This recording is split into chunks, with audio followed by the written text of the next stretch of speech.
Kimsingi labda mimi niseme tu kwamba kwa majina anaitwa Jacqueline Ngonyani Msongozi, ni mbunge wa viti maalum mkoa wa Ruvuma, ambaye ni kipindi changu cha tatu.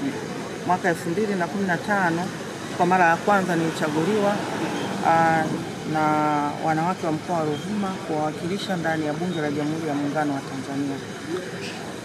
Nikimkuta dadangu Jenista Joakim Mhagama akiwa yeye ni mbunge.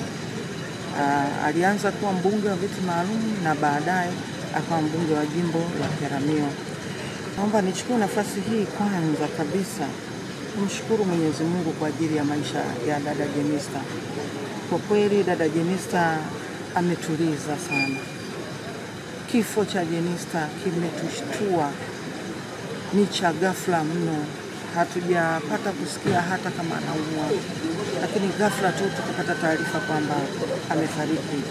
Sisi kama ndugu zake, wabunge wenzake, kwa kweli tumeshikwa na simanzi. Kwa kweli tumesononeka sana, tumekosa amani. Naomba nichukue nafasi hii kwanza kabisa kumshukuru Mwenyezi Mungu kwa ajili ya maisha ya dada Jenista. Kwa kweli dada Jenista ametuliza sana. Kifo cha Jenista kimetushtua, ni cha ghafla mno. Hatujapata kusikia hata kama anaumwa, lakini ghafla tu tukapata taarifa kwamba amefariki. Sisi kama ndugu zake, wabunge wenzake, kwa kweli tumeshikwa na simanzi. Kwa kweli tumesononeka sana, tumekosa amani, lakini yote kwa yote tunarudi kumrudishia Mwenyezi Mungu kwamba ni mapenzi yake, na amemchukua Jenista wakati ndio haswa tunamhitaji kweli.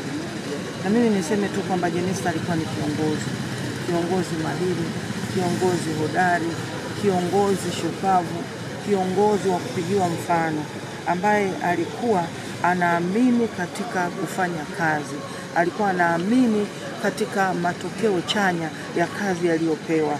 Ni mtu ambaye alikuwa hachoki, mtu mwenye bidii, mtu ambaye alikuwa anapenda kushirikisha watu, na alikuwa ni kiongozi mshirikishaji. Lakini vile vile Jenista Joakim Mhagama alikuwa ni kiongozi ambaye anapenda kugroom watu wengine, kuwafundisha, kuwavusha. Vijana wengi tumepitia katika tanuru lake. Kwa kweli ni kiongozi asiyekuwa na choyo, kiongozi ambaye ni mvumilivu. Na mimi niseme role model wangu alikuwa ni Jenista Joakim Mhagama. Kwa hiyo kwa siku hii ya leo tumepatwa na msiba, lakini mimi nimepatwa na msiba zaidi. Naweza nikasema nimepatwa na msiba zaidi, yani nimeumia sana. Jenista ameacha alama katika jimbo la Peramiho, lakini pia aliacha alama katika nafasi yake ya ubunge viti maalum kwa wanawake wa mkoa wa Ruvuma. Jenista Joakim Mhagama pia ameacha alama kwa maana ya vijana, wanawake, wazee. Ni mtu ambaye alikuwa na upendo. Kwa namna nyingine yote, mimi niombe kwamba sisi kama viongozi tujifunze kutoka kwa dada Jenista Joakim Mhagama, kwa sababu alikuwa ni kiongozi mshirikishaji, kiongozi mwenye upendo, mwenye kupenda watu, mwenye kuchapa kazi, lakini mwenye kuhakikisha kwamba anawaletea maendeleo wananchi.